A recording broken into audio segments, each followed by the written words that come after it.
En otoño del año 1400 después de Cristo, la ciudad de Sivas, en Anatolia, estaba sitiada. Los defensores eran unos hermanos del sultán otomano Bayezid I. Durante 3 semanas, los ciudadanos habían resistido al amparo de las murallas y el foso, pero el enemigo había cavado túneles y no tuvieron más remedio que rendirse. El enemigo no era uno cualquiera, era el último conquistador de las estepas, Tamerlán, conocido por su fiereza. Los defensores posiblemente sabían que en Isfahán, en Persia, había hecho una torre con las calaveras de sus enemigos. Pero los defensores eran musulmanes, como Tamerlán, así que decidieron jugar la carta del Islam. Sacaron a sus niños delante de las murallas, cada uno con un Corán en la mano. Confiaban en que eso aplacara la ira de Tamerlán. Pero, ¿quién era Tamerlán? Alrededor del año 1330 nació Timur, también conocido como Timur el Cojo o Tamerlán, un conquistador turco-mongol que marcó la historia con sus conquistas, sus destrucciones y su amor por el arte. Timur fue el último de los grandes conquistadores nómadas de la estepa euroasiática.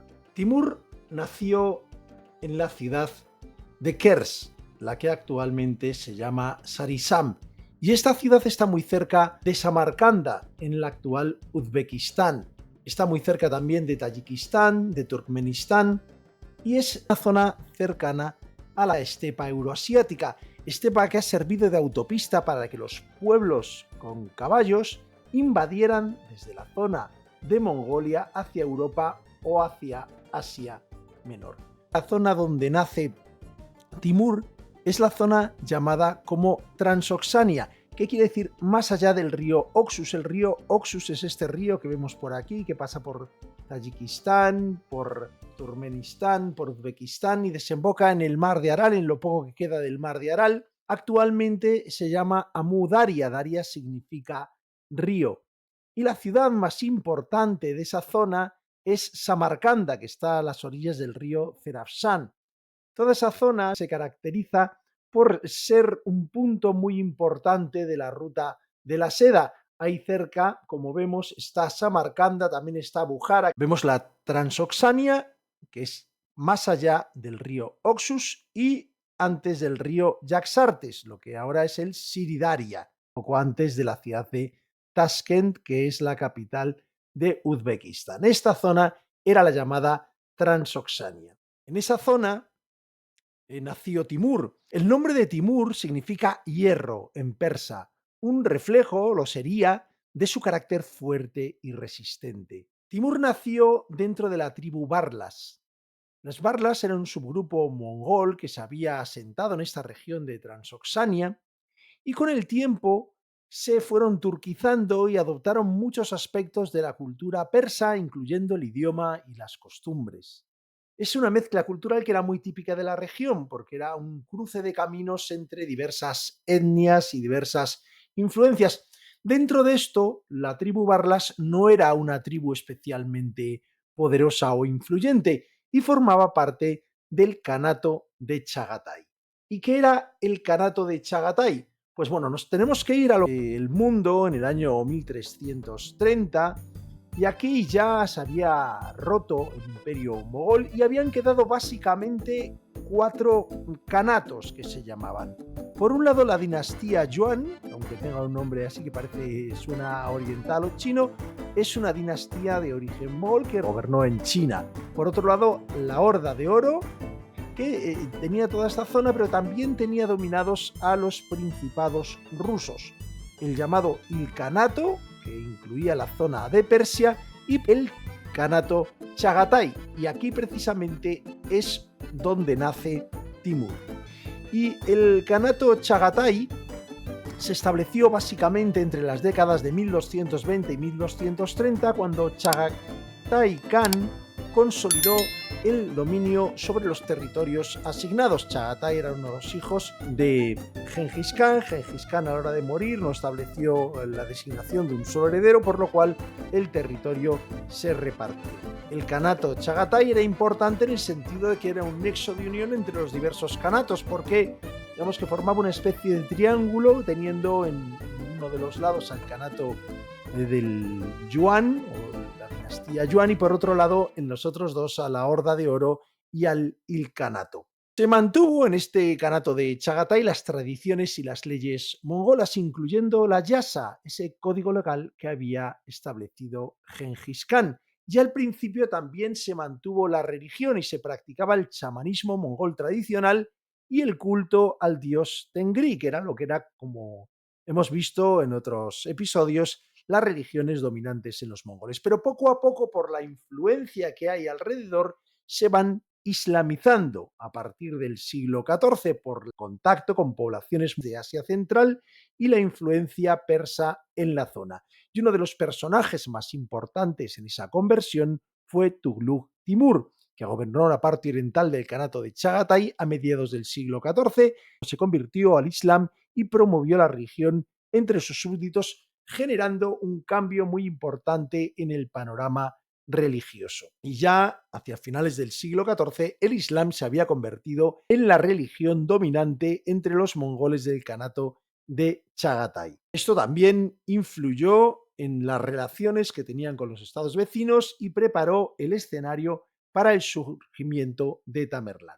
Pero cuando nace Tamerlán, el Kanato de Chagatai sufría una fragmentación entre dos partes, una al este y otra al oeste, y se producen unas luchas internas que generan oportunidades para que líderes ambiciosos como él pudieran subir al poder. Y Tamerlán no era ningún santo. Timur ya de joven lideraba una banda que robaba a los viajeros, que robaba animales, y alrededor del año 1363, mientras intentaba robar ovejas, fue herido por flechas en la pierna y en la mano derecha, de manera que se quedó cojo y además perdió dos dedos de la mano.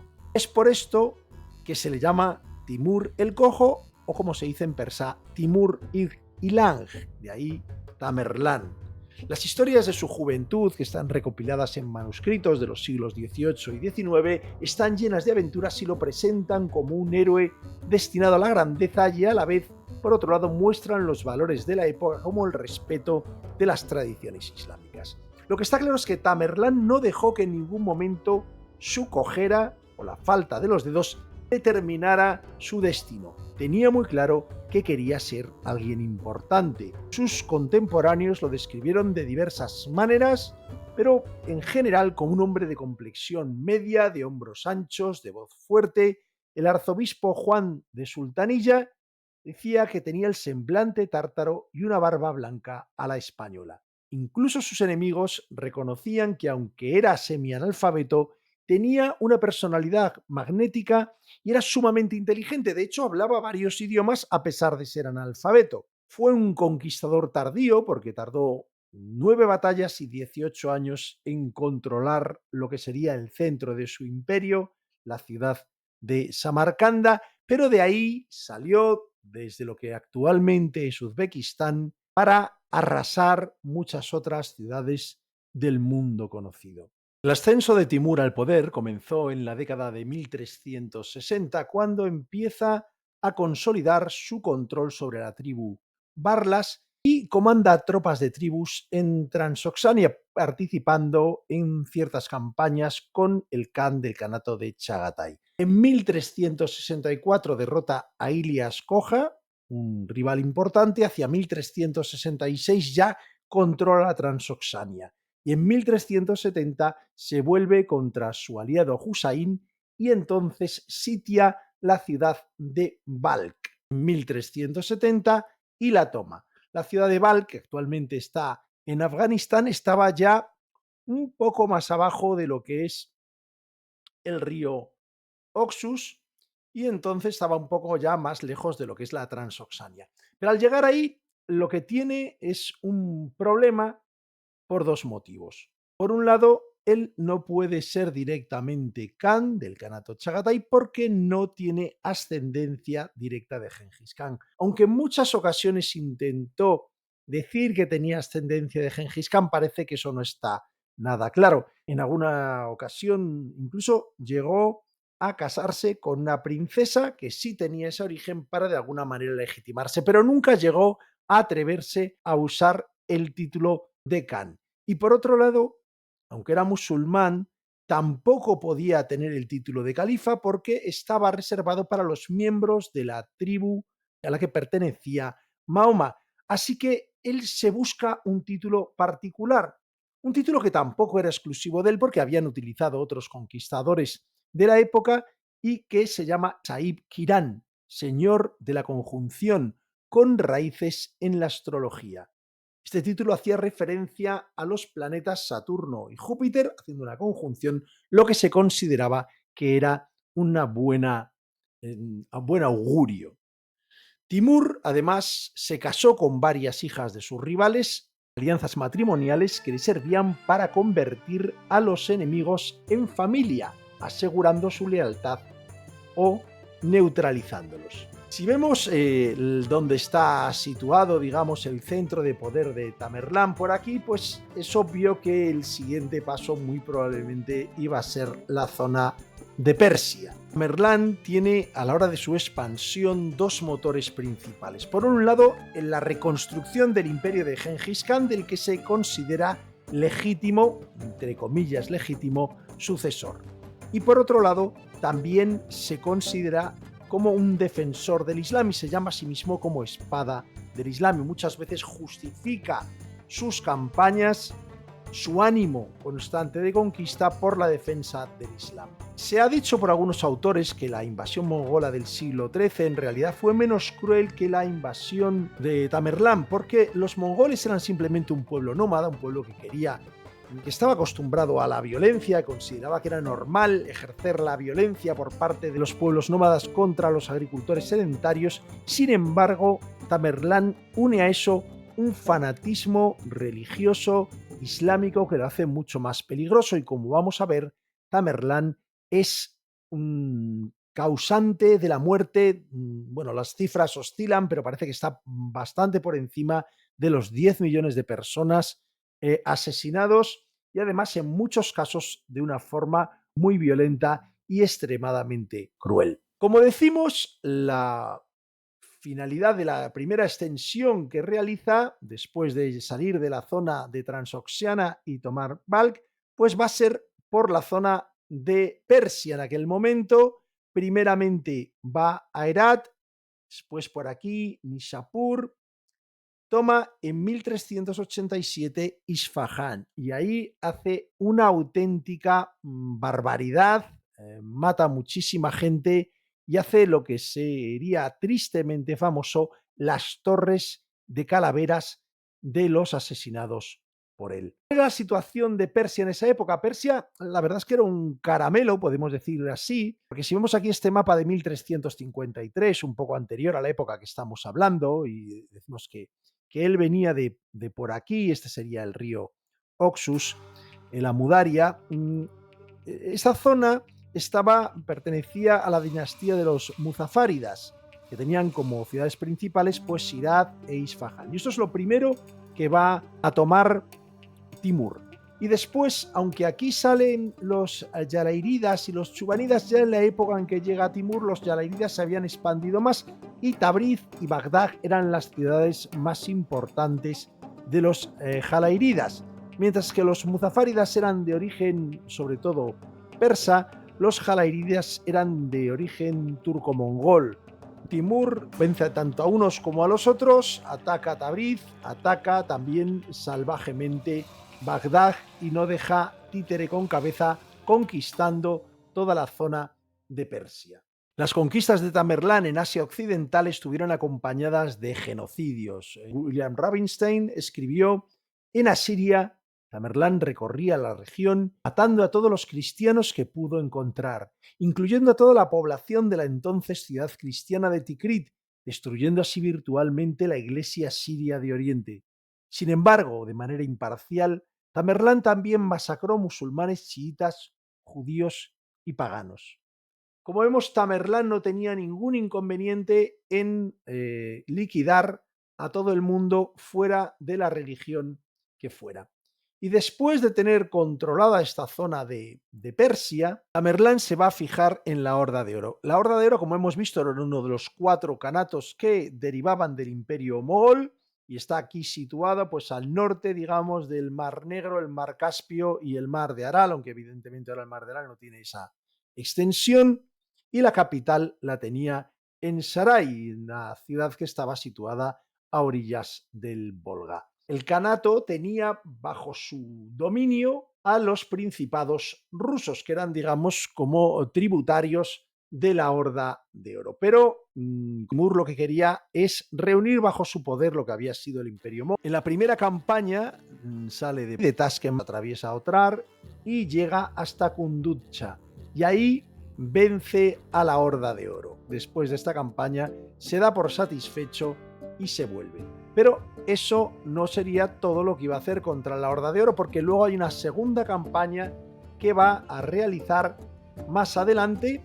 Aquí vemos que la primera campaña es el año 1391-1392. En esta segunda campaña, donde va por aquí, atraviesa primero Bagdad, ataca a Georgia, que era un reino cristiano en ese momento, y se interna dentro de la Horda de Oro, en este caso yendo al oeste del Mar Caspio.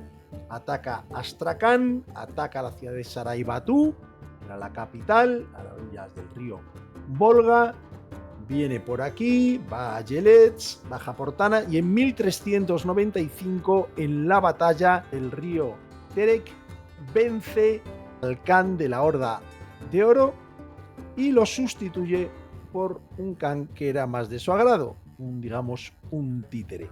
El Khan que había de la Horda de Oro lo que hace es que huye, y en ese caso huye a Lituania, porque Lituania era bastante más importante de lo que es ahora. Aquí vemos la extensión en un mapa del Gran Ducado de Lituania entre 1386 y 1434 y vemos cómo pues llega hasta las zonas estas del Mar Negro pertenecientes a Ucrania, que ahora tristemente conocidas por la guerra, y llega aquí a la parte de lo que es la actual Lituania, pero ocupa pues toda Polonia, una parte inmensa de Ucrania, es mucho más importante de lo que es actualmente.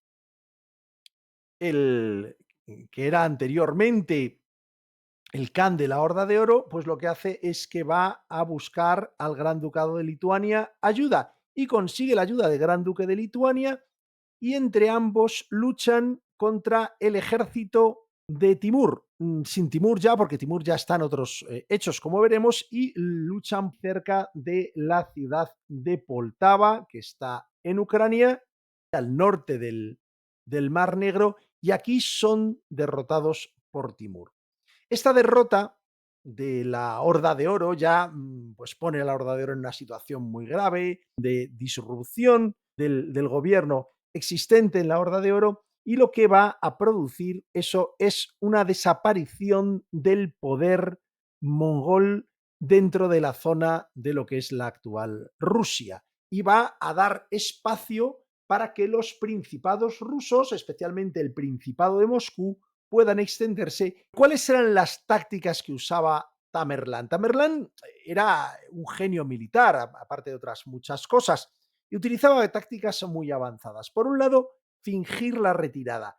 Simulaba la retirada y eso hacía que los enemigos le persiguieran y entonces caían en la trampa que tenía preparado y se daba la vuelta y los dominaba. Estrategia que ha sido utilizada en numerosas ocasiones a lo largo de la historia, pero Timur la utilizaba bastante bien. Además, utilizaba la inteligencia y el espionaje para reunir información sobre los enemigos y planificar ataques sorpresas. Su ejército estaba estructurado para tener una gran movilidad y estaba dividido en varias columnas, de manera que podía dividirse para atacar por diversos lugares. Esta era precisamente una característica muy específica de Timur, que organizaba ataques repentinos, en ocasiones durante la noche o viniendo de direcciones que eran poco previsibles, utilizando rutas poco vigiladas o cruzando terrenos complicados. Por último, Timur utilizaba el terror como arma psicológica. Tras grandes victorias, permitía la destrucción de ciudades, porque así se infundía miedo a las personas que estaban en ciudades que todavía no habían sido conquistadas. Y cuando llegaban, pues ya tenían claro que no les convenía mucho resistirse. Una técnica muy característica, por otro lado, de los mongoles. Y antes de que se terminara del todo con la Horda de Oro, ya estaba centrado en la campaña contra la India. En 1398 avanza por aquí en dirección a Kabul, la actual capital de Afganistán, llega a Multán y va a invadir primero Lahore, que está en el valle del río Indo, y después se dirige al sultanato de Delhi. Las fuerzas indias tenían elefantes con mallas de cadena y también con veneno en las trompas. Al principio esto a los timúridas les asustó mucho, pero después, según fueron realizando algunos encuentros con las tropas indias del sultanato de Delhi, se fueron dando cuenta de que en realidad los elefantes eran muy asustadizos. Así que lo utilizó a su favor, asustó a los elefantes y produjo un desastre absoluto en las tropas del sultán de Delhi. Al final tomó Delhi. Al principio, al entrar en Delhi, no ordenó la matanza de los ciudadanos ordinarios, pero sin embargo la actuación de las tropas timúridas generó un descontento entre los ciudadanos que se rebelaron. Y entonces ahí sí que Timur permitió que las tropas generaran un saqueo y una masacre que duraron varios días. Miles de ciudadanos de Delhi fueron asesinados, miles fueron hechos prisioneros. Un historiador escribe: se construyeron altas torres con las cabezas de los hindúes y sus cuerpos se convirtieron en alimento para bestias y aves rapaces. Aquellos habitantes que lograron escapar con vida fueron hechos prisioneros. Y no se contentó con eso, volvió al norte de la India, por la zona de Srinagar, Jammu, por aquí en Kashmir, y destruyó todo lo que tuvo a su alcance. Pero sin embargo, para suerte de los indios, después volvió a Samarcanda con los tesoros que había conseguido. Parece que no tenía excesivo interés en mantener la India bajo su control, pero lógicamente el daño que produjo al sultanato de Delhi fue muy grande y lo dejó en una situación de gran debilidad. Sobre el año 1400, Timur avanza hacia el sultanato mameluco.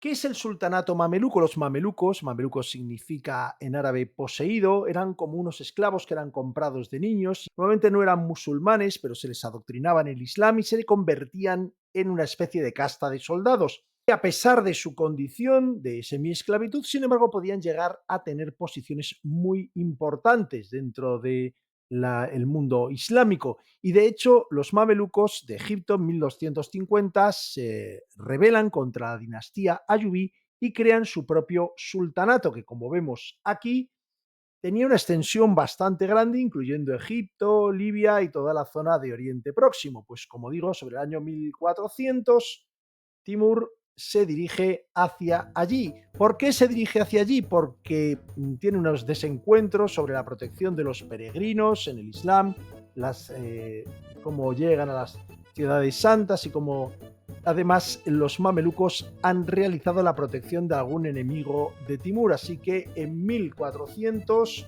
toma Alepo, en 1401 llega a Damasco. En ambos lugares crea una gran destrucción. En Damasco hace una cosa que hacía también en ocasiones, que era que cuando encontraba artesanos que le resultaban interesantes, los enviaba a Samarcanda para poder realizar las construcciones que luego veremos que hacían y que eran muy importantes. Los mamelucos intentan resistirse, pero no consiguen reunir suficientes tropas y al final lo que hacen es retirarse a Egipto. Tampoco avanza Timur hacia Egipto, porque Timur tenía otro objetivo y es dirigirse hacia el Imperio Otomano. ¿Y por qué se quería dirigir al Imperio Otomano? Porque el Imperio Otomano había desalojado de la ciudad de Sivas, que está aquí situada, a un aliado, un títere más bien, colocado por Timur. A Timur esto no le gustó nada, pero aguantó un poquito las ganas de vengarse. Primero hizo toda la operación contra los mamelucos y ya en el año 1400 se dirige hacia Sivas, toma Sivas y reinstaura a su hombre de confianza, en ese lugar y después se dirige hacia Ankara. Hemos de tener en cuenta la situación existente en el año 1400. El imperio timúrida ya es un imperio muy grande. El sultanato jaladí ya había caído y la zona de los mamelucos también, aunque está aquí, esto ya realmente pertenecía al imperio timúrida. El imperio otomano tiene una extensión muy grande, es un imperio que contiene pues prácticamente toda la zona de Anatolia y unos principados que digamos que están bajo un control de los otomanos, y también tiene mucha parte de la zona de Bulgaria, de la tradicional Tracia, es decir, a los dos lados de Estambul. El imperio bizantino tenía una extensión ya en ese momento ridícula. Era Estambul, por aquí un poquito más, un poquito en la parte de Grecia, es decir, prácticamente estaba reducido a lo que entonces era Constantinopla. De hecho, el sultán otomano, Bayezid I, cuando entra Timur en Anatolia, lo que está haciendo está asediando Constantinopla, porque el deseo de siempre, eso ya lo sabemos, de los otomanos era tomar Constantinopla. Y entonces el sultán Bayezid, que es este individuo del turbante y de la barba, pues se encuentra con que Timur avanza hacia Ankara, y aquí se da la batalla de Ankara en el año 1402. En esta batalla, alguno de los aliados de Bayezid lo abandona y pasa al ejército de Timur, y Bayezid es derrotado. Se dice, para ver la brutalidad de la invasión de Timur, que cuando el ejército invasor se acercó al pueblo de Sivas, el pueblo pidió la paz reuniendo a sus hijos en la llanura frente a la ciudad, con cada uno de los hijos llevando un ejemplar del Corán, por tanto, apelando, digamos, a ese Islam en común que tenían los otomanos con Timur. Pero Timur esto no le importó nada. Ordenó que los niños fueran aplastados hasta la muerte bajo los cascos de su pesada caballería. Los 36.000 defensores que se rindieron, bajo la promesa de que no se derramaría su sangre, fueron enterrados vivos, atados de manera que sus cabezas quedaban entre sus muslos.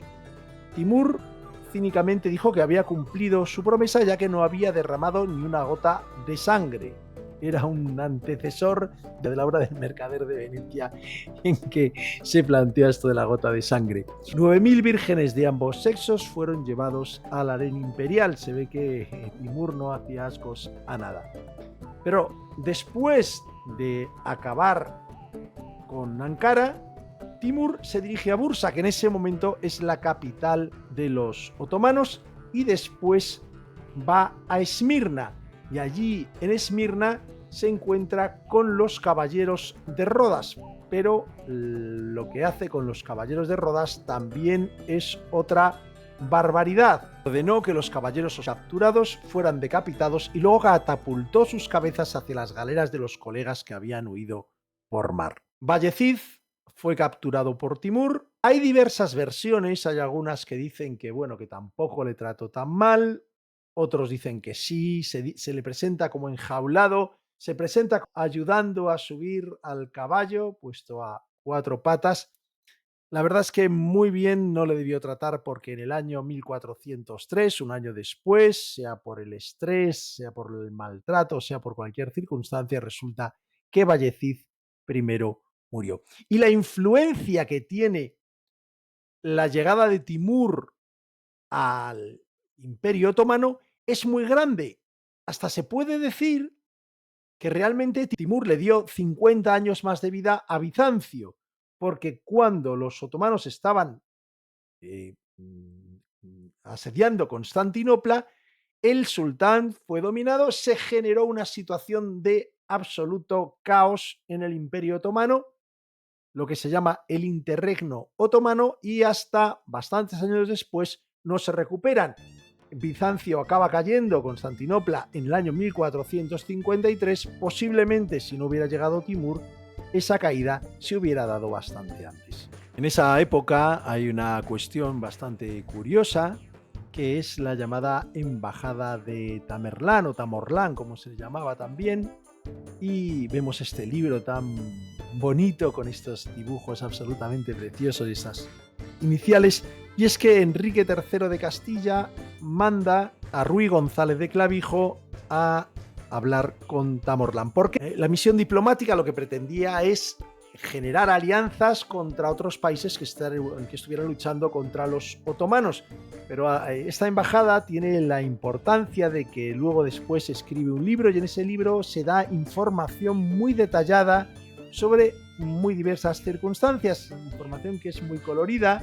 Así vemos como Ruy de Clavijo dice respecto a Constantinopla: y la ciudad de Constantinopla está junta con el mar, como os he dicho, y las dos partes de ella cerca del mar, y de frente de ella está la ciudad de Pera, y entre ambas ciudades está el puerto, y Constantinopla está así como Sevilla, y la ciudad de Pera así como Triana, y el puerto y los navíos en medio.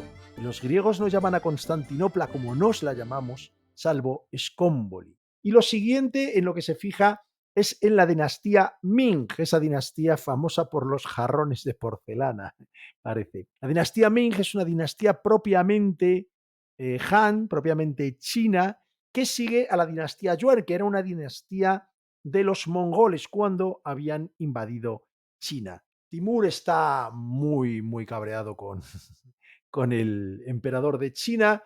Utiliza la excusa de la religión también, pero la importancia que tenía económicamente China era muy grande y también China formaba parte de ese imperio mongol que él quería reconstruir.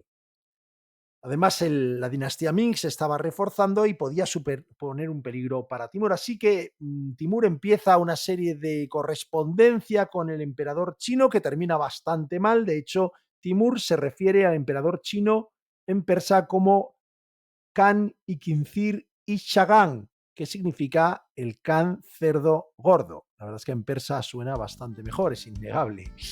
La cuestión es que en invierno de 1404-1405 Timur monta una gran campaña militar contra la dinastía Ming y a pesar de tener 69 años insiste en ser él el que capitanee las tropas.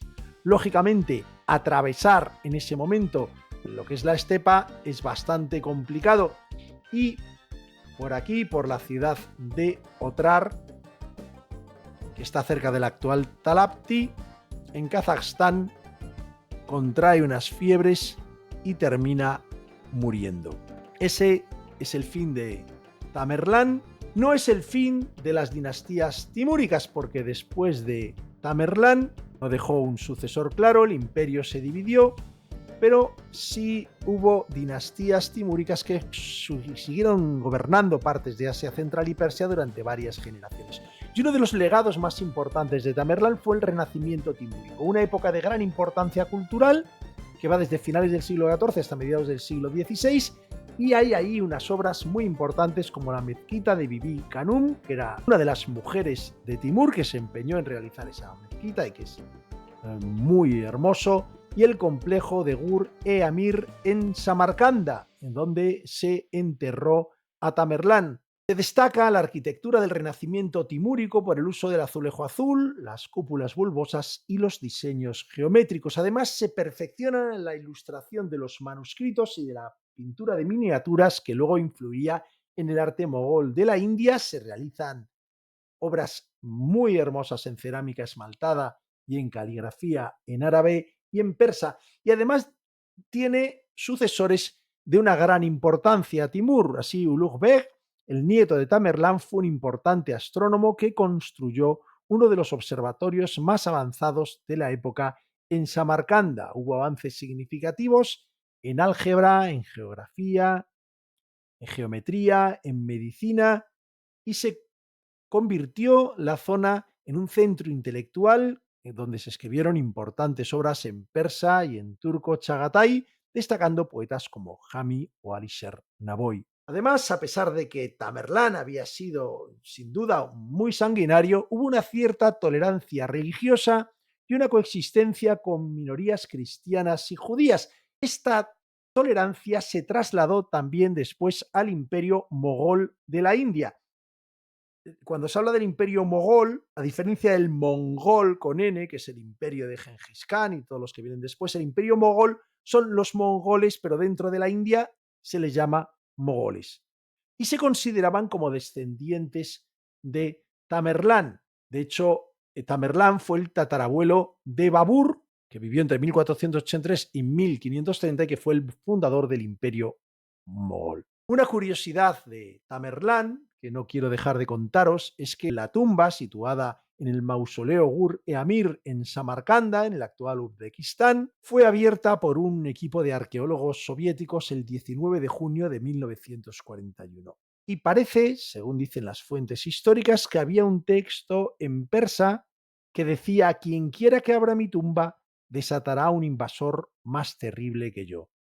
Aunque esta advertencia aparece en crónicas de viajeros, sin embargo, no se ha comprobado históricamente que realmente fuera así, porque se han realizado diversas reformas en lo que es el mausoleo y al final no está actualmente esa inscripción.